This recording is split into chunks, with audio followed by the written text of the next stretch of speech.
Hello everyone, welcome to my Python data structures and algorithms tutorial series. So in the first couple of videos we're going to be talking about memory map images, and basically they're diagrams that illustrate what's happening when you execute your code line by line in memory. So what I have here are two code snippets, and I want you to figure out what would be the output if I were to run this program. And of course I want you to figure this out without actually running the program yourself. And then afterwards, we're going to draw the memory map images of each of these code snippets. Okay, so quickly pause the video for 1 to 2 minutes and try to figure it out on your own. And then we'll come back and work on the memory map images. Okay, so here we have our first code snippet. And basically, whenever we have our memory map images, we have two parts. We have our call stack, and then we have our memory heap. And call stacks are basically, we're going to be drawing it like so. It's just kind of like a rectangle-ish. And this is our call stack, and this is where all our variables and our function calls are going to go. And then over here, this all this white space is where we're going to be drawing our objects. So first, we have x. We assign x to 50. And remember, whenever we call an assignment, the right-hand side gets executed first, and then we assign it to the variable, right? Because you have to create the object first before you assign it to a variable. So we create an int, and it has the value 50. And then we create the variable x on the call stack, and assign it to 50. Next, we have y equals 100, so we create an int, give it the value 100. Come on, there you go, and create the variable y and assign it to 100. So now we have our print statement, so we can say before, we can clearly see x is equal to 50 and y is equal to 100. Next, we have temp equal x. So we see that x is already referencing 50, so we create a variable temp and we assign it to whatever x is pointing to, so it's 50. Next, we have x equal y. So over here we have a reassignment of the variable x. So what we're going to do is we're going to draw an x over this arrow to signify that it originally referenced 50, but it's no longer referencing 50. So we're going to assign it to whatever y is pointing to. So y is pointing to 100, therefore x will point to 100. And then we have y equals temp. So temp is pointing to 50, so y will no longer point to 100. And instead it will point to 50.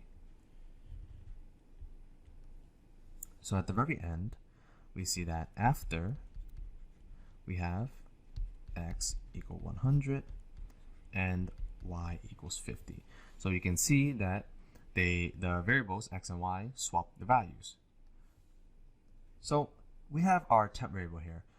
If we did not have our temp variable here, the moment we assign x to y, x would point to 100 and y would also be pointing to 100 originally.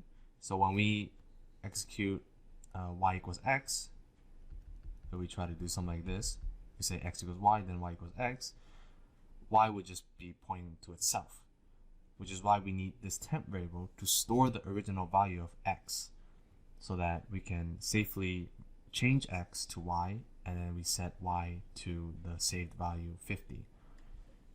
Okay, so that's how you would swap a variable, swap two variables in basically any program language. All right, so here we have our second code snippet. Let me get rid of this.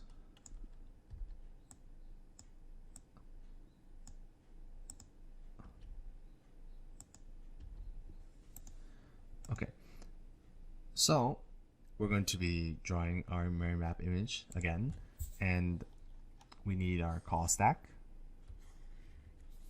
So first we have x equals 50, so 50.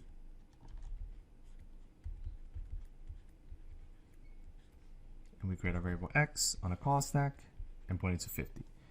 And then we have y equal 100, so we create an int with the value 100, create our variable y, and then we assign it to 100. So then now when we have our print statement, it's like before. We have x is equal to 50 and y equals equal to 100. So what's happening here? We have xy equals yx.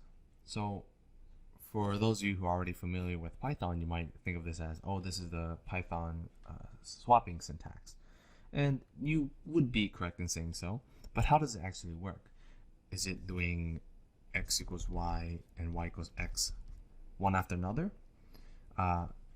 Definitely not, because as we mentioned before, if we were to change the value of x without having the temporary variables, saving the original value of x, we lose that original value. So that can't be it. So how does it actually work? So let me get rid of that. Instead, we're actually creating a tuple here. So when we create our tuple,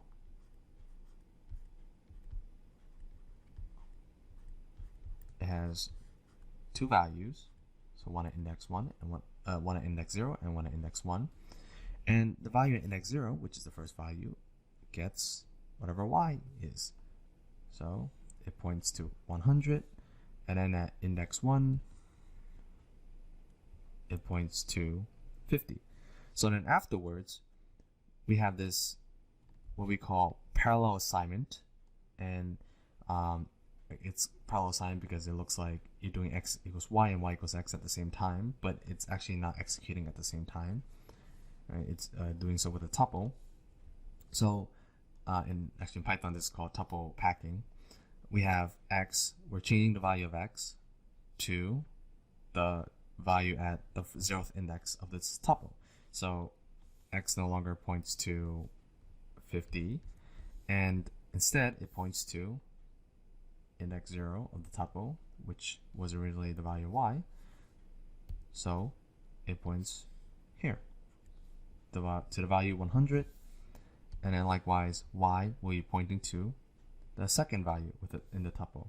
So at index 1, so we see index 1, it's pointing to 50, so we're going to take y and point it to 50. So at the end, when we have our print statement, we have after x is now pointing to 100, so x equal 100, and y is pointing to 50. So that's that for this code snippet. And if we go back to our code and run it, we see that we get before x equals 50, y equals 100, and then after x equals 100, y equals 50, and that's the case for both of them. So in both our code snippets, we have the two variables swapping with one another. All right, so that's it for today's video, and I'll see you in the next one.